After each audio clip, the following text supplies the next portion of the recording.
ko dito sa Hello, Hey Dan, what's up, how you bud? doing? I'm doing great, man. How are you? Good, thanks. Yeah, my pleasure. I just pulled up your stats. I mean, I'll get a screen share knocked out here for you. I just saw these for the first time 3 seconds ago, and the first thing I thought was, "Holy shit, is that a lot of leads?" Um, but why don't you start by telling me, clearly we got the stats, and how did everything look on your side? I'm sure receiving 107 leads in 3 weeks was a lot. Yeah, This is probably our most successful campaign I've ever seen. Um, but I'd love to hear, from your side of the perspective, working the leads and stuff, how things went. yeah. I think that I track stuff pretty closely on my end. It's really like I'm not tracking the connects and all that stuff, just in terms of how many leads I got. Right, right. We also put in there callbacks, so we had a few callbacks that we qualified as leads. Great. So yeah, it was even more successful than what Yeah, it I'm was seeing. about 115. I've also got a screen share. I don't know if Great. Yeah, I can give you the right here. Give me okay, one I'll second. just show you what I'm looking at. No, that's great. I'm glad you're nice and organized. Uh, yeah, go ahead. You can All screen right, share. let me try here. See if you can see what I got. Is that pulling up? Yeah, yeah, it's pulling Okay. up great. Yeah, so on my end, what I was doing as we were going along here was trying to track this, and like a breakdown between SMS and cold calling. And the real metric I'm looking at on my end is cost per an offer sent. So Sure. most of these are offer wanted. So then we had all in all, it did a lot better than mail, so Yeah, that's what we're looking at. right. What I did find is that the cost per offer sent with this medium is I can't really hold that to mail, because a lot of times with mail we'll just be getting someone calling and leaving their reference number that they have, but they may or may not leave much else information. So Right. we're usually almost always sending out an offer. Whereas with a lot of these leads, we were able to tell, like there were just so many. That the issue with this campaign, it wasn't the performance of the campaign, It's it's too just much. the location. And Okay. the thing that we found over and over with most of the places we tested in Florida is that these people have a very strong sense of market value. They're getting hammered with offers, in the mail as well as cold calls. And so that just makes it really hard. Like I've been pricing all these myself. I've got someone else hopefully who will have doing that for me soon, but to get the offer out. But so it's been very active 2 or 3 weeks with that. Yeah. But what I've learned from this medium also is that you start to get a better feel for the market and what they're kind of what's going through their Mm, head. I know that most sellers, aren't going to be motivated sellers, but just based on the conversational threads that I would look at with SMS or with cold calling with the notes, you could see these people. I had so many people saying, like, listen, I just turned out an offer for 30 grand, or whatever it might be, which is exactly what market value is. I got 2 other offers in last week. So that's why I just say that to say that, that's why our offer sent metric is just, lower than it normally would be. I think the medium's great. I'd like to do some more, campaigns and testing. I want to do them in some other areas. I've even considered just going straight to this and then maybe mailing afterwards. So I'm working on some stuff in the background to manage all the inflow of leads and everything like that, right. build out stuff like that, and how to properly track it. But yeah, I mean that's kind of the gist of of uh the breakdown from our end. So it I love wasn't that. didn't have anything to do with the property, I mean with the medium or anything. It's just most of the markets that we've been in, this is part of the reason why I tested one of our Florida lists, is that we just were having really bad response with blind offers, generally speaking. I'm using proven creative. I got a guy that I'm working with who's been, he's a multi seven figure guy in Texas, Mhm. basically using his same stuff, all that stuff. And so it's been a real drag, and even we switched to neutral letters, and those aren't just aren't getting the response. So that's kind of where we're at. But I mean, all in all, I think that it was really great, running the campaign and being able to kind of, see how it was going to work out. Yeah, no, I love some of your perspectives. One is the R&D aspect of what we're doing here, right? Mhm. And I talk about that a lot. Like we're like the cheapest split test you could hire in some cases. In your case, it really panned out numerically. And then the other aspect you were saying, it's like this also almost seemed like this helped connect the missing dot. You're like, well, I see why maybe our blind offers were underperforming. So many people responded that they're recently turning down retail offers. So that makes sense Right. why a low blind offer. So, I just want to let you know that. I mean, I'm actually impressed with your systems. Most of the time, I'm the one that's way more organized, and in this case, you're the one who's super organized. So that's pretty cool. And yeah, I mean this was explosively successful. What we kind of see, and I would love to see how your results look up at the end, is our average investor closes a deal 1 in 12 to 20 leads. Um, Okay.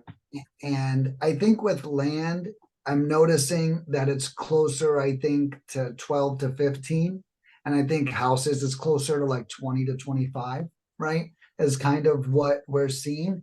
I do think the market has a big thing to do with it, like you were saying. And I think that the other Yeah. thing you were saying that you didn't say was like how well this might work in an area that was a little less saturated would be Yeah. another great site, like without someone who's like, I just turned down all these offers, or Right. if that didn't Right. happen, then the lead, quality generally just goes up, which is also cool. I will say the lead quantity, if I was to give you a comparison, this really is the most successful campaign I've ever seen. That's not a sales gimmick. I'm sure you can imagine at $11 per lead. Yeah. But I will say that I think that those numbers A, show how great your list is. Okay, full transparency. And B, show that it might be saturated with offers, but I don't think it's saturated with cold calls and Mhm. text messages. I think is another cool way to look at it. Because if it was, even a great land campaign, a great one gets 30 plus leads, right? So you were almost 3.5 times a great land campaign, just And to that share. and that's for the number of dials, you mean, like the Same three? exact, yeah, Okay. same exact campaign you purchased on land. I tell people if you're doing land, and you should expect to receive 20 to 38 leads if you're doing land.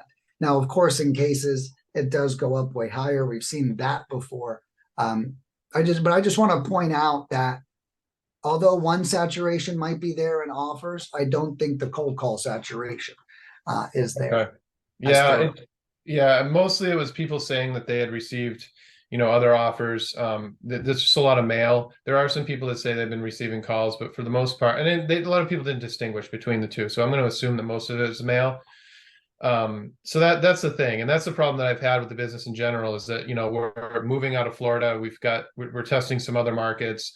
We dropped some mail Friday. We dropped some mail yesterday, first class. I just want to get my data in. I've got a campaign I was going to send over to you guys. Just as a comparison, I can show you, let's see, like if this thing's going to work for me. uh these were our numbers. This is another tracker that I have. um so actually, this thing's in my way. The Zoom thing is like blocked. Okay, Yeah, I get it out now. Yeah, so you can see, like, we did some mailings in not the same counties, but other counties there in Florida, and these yeah. were better targeted, but our overall, like, call in rate, it's like a lot of guys talk about how they're getting 2.5%, 3%, whatever. We just haven't seen, even with the neutral letters, and these are all neutral letter campaigns, Yeah. our cost per lead in, comparatively speaking, is an actual cost per offer sent, which is what really matters, Yeah. is obviously significantly higher, but that's all stemming from the fact that we're just not getting Low the response rate. response, Right. so I know a lot of people have a lot of success in Florida. Our property, our targets are about 12 to 100K market value. Some of these latest ones where we dropped in some other areas here, I dropped down the market value just a little bit to see if that would make any bit of a difference. Mainly because when I exported the list, the way the pricing works, they cut off like 80% of the list because it was below my 12K, because they Oh, applied gotcha. price geo pricing applies post download. So anyway, long story short, this is just the point being, like, that's the comparison. I guess, my my question for you, and I think I had texted this to you, was where are your biggest spenders for land spending their money? Like, do you have any insight on that? And then also, you had mentioned like 1 to 20 acres. Pretty much everything that we're targeting is infill, for the most part. Okay. So I didn't know if you had any insight on like your guys they're not just buying the leads, they obviously need to have the leads perform on the back end, right? So I Right. mean, Yeah. getting 100 leads is great, but obviously that's gonna work. So do you have any insight on where we might consider, based on what you've seen, or the land type, targeting, whether it's infill or recreation? I mean, most of the land inventory that's selling is, if you go to like Florida and you look at like acreage wise, it's all infill for the most part. It's like 90% infill, Right. Yeah. Yeah. But I'm sure they have. So here's what I've seen, and here's what I can share as far as expertise goes. Um, I've learned that infill in a saturated market can start to look like a housing lead flow. Okay. Mhm. And housing lead flow can often be much more dwarfed. So infill lots in suburban and rural areas perform great. Infill lots in a city perform like a little bit more like houses. That's what I've seen. Okay. This list that you sent us, was this recreational or was this infill lots? There's mostly infill. Yeah. Ah, The way this was in one of our early lists, where with our coach at who's working with us, we were doing a different targeting, which he starts by zip code. With the targeting that I have now, it's much more precise. It's based on clusters of sales and drawing polygons to pull our lists and things like that. But so it's much more demand driven. It's not just, oh, there were this many sales that within these and let's parameters. go there. Right, right, right. So, but this one, so in this case, the other issue that we run against with the zip code targeting is that when we do get something back, which we've gotten we have gotten some blind offers back, for example, but we had to cancel all of them for different reasons. Because I only got like 5 back, and we sent out like, I don't even want to say, like 12,000 pieces of mail. Wow. So, it's been a rough road, but, and yeah, in this case, this was just zip code targeted. We have basically, it could be a combination, but the way it works out most of the time is something's usually in a subdivision. And so it's not like city infill. Like we don't necessarily, most of the stuff that's going to be infill is going to be like in just more of a typical subdivision. A lot of it isn't even developed yet. So there's just a lot of lots that they're wooded and need to be cleared. So it's not like a city type situation. It's usually, subdivisions to varying degrees of development. Right. Yeah, no, well, and that's really good, too. So if this was infill lots, then that's even more amazing. I gotta, it sounds like I need to research price lists a little bit more and start using them for other people. That sounds like great quality. So generally, what we see is the regional land works, gets more leads sometimes. Your campaign just disproved that. So I just want to be fair and mention all things. And it's not so much what I've seen work. What I've noticed the pattern is for all land people is 30 to 50 miles out from metro areas, picking 1 to 20 acres. I find that most people, and if you're looking for infill lots, it's probably half acre to 20 acres or whatever, right? Yeah. But that's kind of been the recurring theme, because we are nationwide, there's really no concentration of clients, which I guess is good for everyone. It's good for you, it's good for me, and stuff like that. I feel like generally they pick a metro area, they find a suburban area around it, and then we start there. Is generally what most of my clients are starting for land, and they're staying away from maybe ultra high desirables. I had one client get a property in Bentonville, but I guess because Walmart's there, the land is worth like $3 million or something for like 6 acres. So that's not the best spot. I'd stay away from Orlando, and I'd stay away from probably the Dallas Fort Worth area and the Houston area. Those are areas that I've seen not perform well, that I would stay away from, as generally speaking. Okay, so from your biggest ad spenders though, the people that are coming back to you, they're spending the most money every month, running the most campaigns. Are they generally targeting like 1 to 20 acres? So there's some like stuff that's most of the infill lots are usually like I would say on average are under half an acre, right? Or three-quarters of an acre. Once you start to get up over an acre, especially up to like 20 acres, a lot of times you're talking more recreational land, like I think one of the sources that I heard from you was Joe McCall, and that's one of the things that he teaches to target is the 1 to 20 acres, right? But so it's like, but there's so much more inventory of land of the lots, right? So yeah, so I will say that, to be transparent, most of my people are the 1 to 20 acre people. Okay. I do have 2 coaches that refer people to me that are your approach lots, infill lots. Okay. Yeah. I do have 2 of those. But most of them are the 1 to 20 years over, the infill lotters. I do have that one girl, her name's Derby LaRock.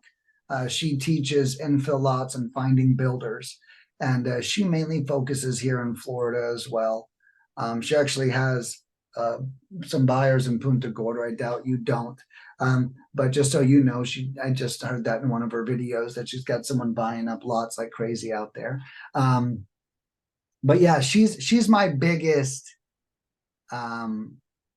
infill lot person that I use. Everyone else I really feel like is probably larger. I get a lot of people from Jack Bosch, who's larger developments, and then Joe McCall, who's larger too. Yeah. So I guess funny you mentioned that, deconstructing it. I don't have a lot of infill lot coaches sending me over their clients in a sense. Okay. Yeah, I was just curious because I mean, because there could be a bunch of people that are that you have as clients and a whole bunch of people in infill lots, I mean, or in one or the other. I'm just more curious, like, okay, of all the guys that are coming in, they're hitting their campaigns hard, they're spending the most money. Like those are the ones that I want to focus on, because I want to be like your number one client, like I want to beat that guy, but I just gotta get the stuff to back out on the back end. Yeah. I feel like our number one client, I don't remember what our biggest land guy, let's see if I can find out his location. His name was Timothy Krause. I don't know if you've heard that name. Let me see if I could see where his market was. But yeah, most people are like you were saying, that 1 to 20 acre guy. Timothy might be as well. But let me see where he was.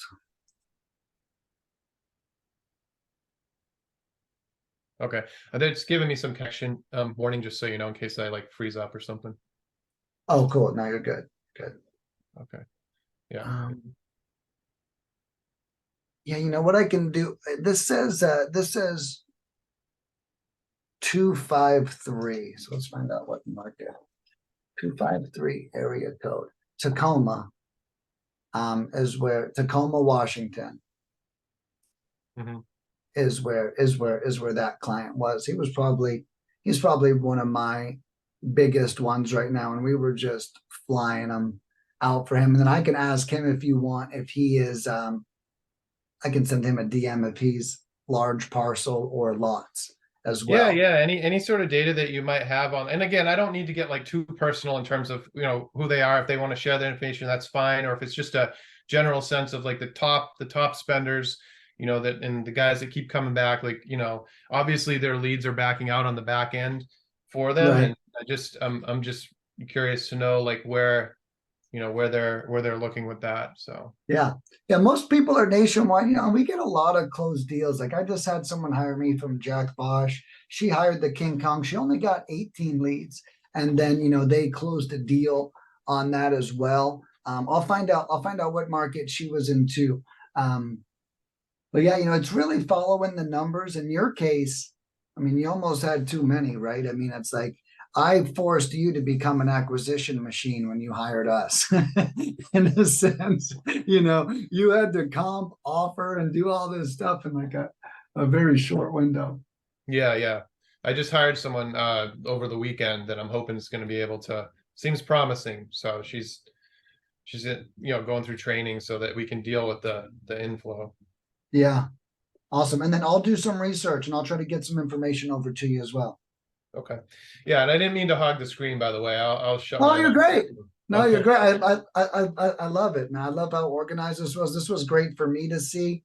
And like you're like an inspiration for me to like remind other clients on how organized they need to be. I think they meet with me and I should be more organized than them, but I think that they're like, I don't have to be organized. I hired Nick in a sense. But I think, you know, your system is such a great reminder on how thorough all of my clients need to be. Well, thank you. Yeah, absolutely, man. And then yeah, I'll give me till the end of the day too. I'll do some research on some stuff and I'll see what I get over to you. Okay. Perfect. Let me just make sure if I just want to see if I had any other questions I was going to Yeah, ask you. absolutely. Yeah, so the other thing is, we talked about that. Let's see. You know, we're expecting a lot more callbacks as I did go through all of the videos that you had for the, you know, for the checkout flow. Yeah, So I forget, it was quite a bit. And yeah, so I do have everything set up at least during our business hours to, you know, to take the inbound calls. right. Obviously it's not like it's a big deal, but you know, we didn't see, because you were Wow. saying something like I think it was an 8% connect, was it 8% connect rate and then a 12% callback rate or something like that? Yeah, what I was saying too, especially was in some markets, like we've noticed in markets that answer the phone less, they call back more. So like if you're in a more saturated market, I noticed they have like more of a call screen. Like you were saying about the R&D from the Mhm. campaign, right? I noticed that if it's a saturated market, they'll get into the habit of letting it go to voicemail and calling back Okay. too. But yeah, so we've seen up to a 12% callback rate as well. Okay. All right. Yeah. I had, yeah, we weren't seeing that. So, but again, it's not like it Okay. matters. I was just kind of expecting or anticipating, wanted Or to have in more. place everything I could to capture as much as, Right. you know, was Yeah. inbound. But yeah, I mean, I guess that's basically it, you know, just again, that the intel on the land, the spenders and stuff. And those are the big things, you know. And the quality of the leads, you've kind of given me an idea of potentially what to expect. I just know, you know, just based on the markets that I've been in that, or these areas I've been targeting that, yeah, it's just been kind of, it's been depressing, quite frankly, in terms of Yeah. the performance. So Yeah. that's why if there's anything that you do find, I'm happy to try out, you know, those Those other markets. areas and just Yeah. see like, you know, if they may work. Okay, cool. Cool. All right, well, rock and roll, Dan. All right, well, appreciate it. Hopefully we can connect again soon, and I'm looking to get one going today. Okay. And yeah, All right, rock and roll, man. I'll shoot you over some info later today. I'll write myself a note right now. And then I'll give you a coupon code to use on your order too. The coupon code is a 10% bonus. I may have given it to you last time. It's Godfather, and it's all one word. Just so okay, you know. And you can actually use that up to 3 times on the website if you didn't use it the first time. So I allow people to use that 10% bonus up to 3 times, just so you okay, know it. okay, awesome. Yeah, I'll make a note of that. Yeah, you got it. All right, man. Well, have a great day, Dan. We'll talk soon. Okay, thanks so much. Hey, can you send Yes, me the recording of this? I sure can. Okay, appreciate it. Yeah, I'll see you. Thanks.